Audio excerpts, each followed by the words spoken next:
आज का हमारा टॉपिक है गृह व्यवस्था की प्रक्रिया के पद या सोपान।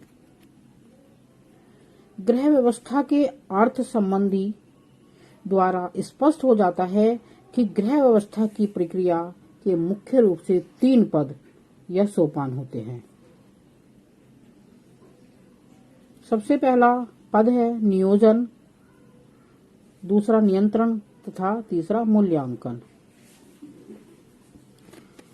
ये तीनों सोपान परस्पर संबंध है, आपस में संबंध रखते हैं तथा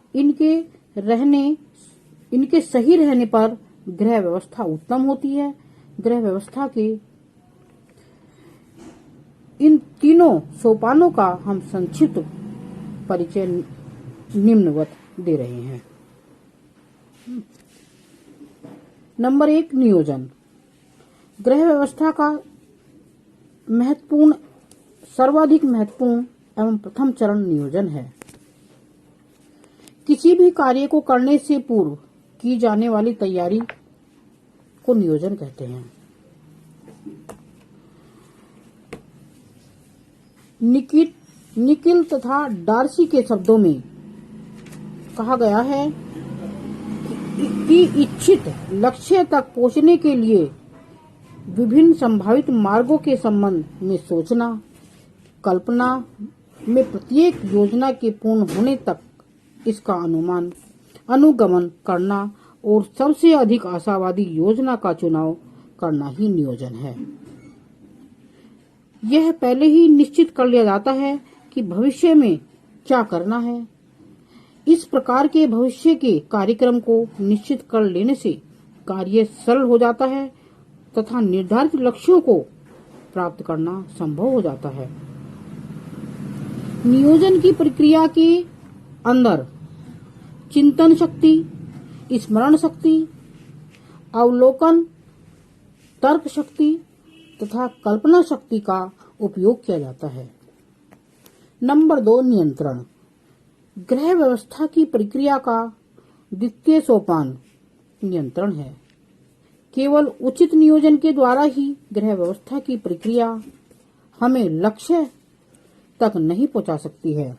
इसीलिए नियंत्रण के द्वारा अपनाई गई योजना को पूर्व निर्धारित कार्यक्रम के अनुसार या संबंधित परिस्थितियों के अनुकूल परिवर्तित करके कार्य रूप में लागू किया जाता है।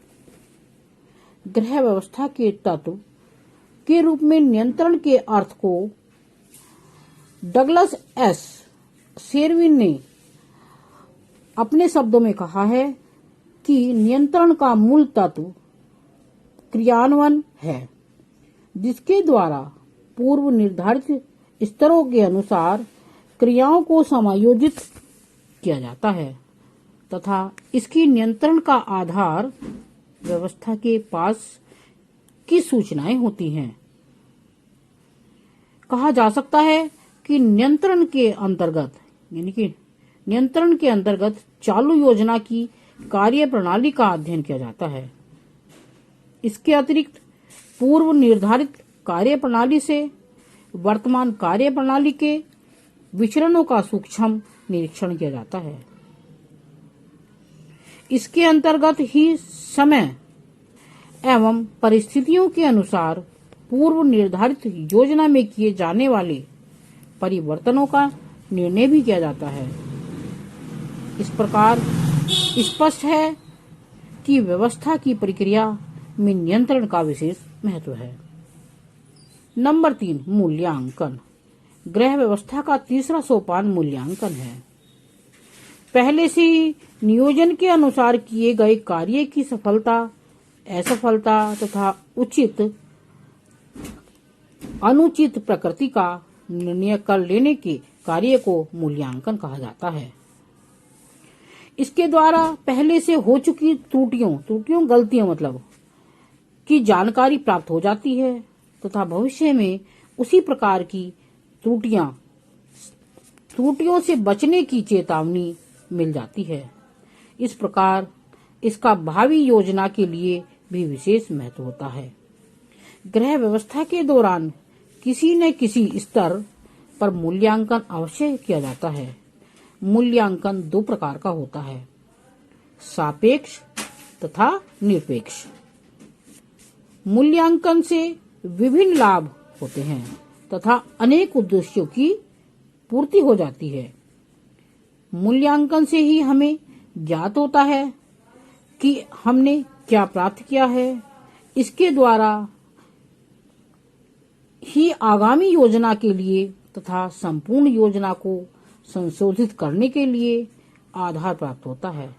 इसके अतिरिक्त कार्यों के उचित मूल्यांकन द्वारा हमारी अंतर्दृष्टि में भी वृद्धि होती है। Thank you.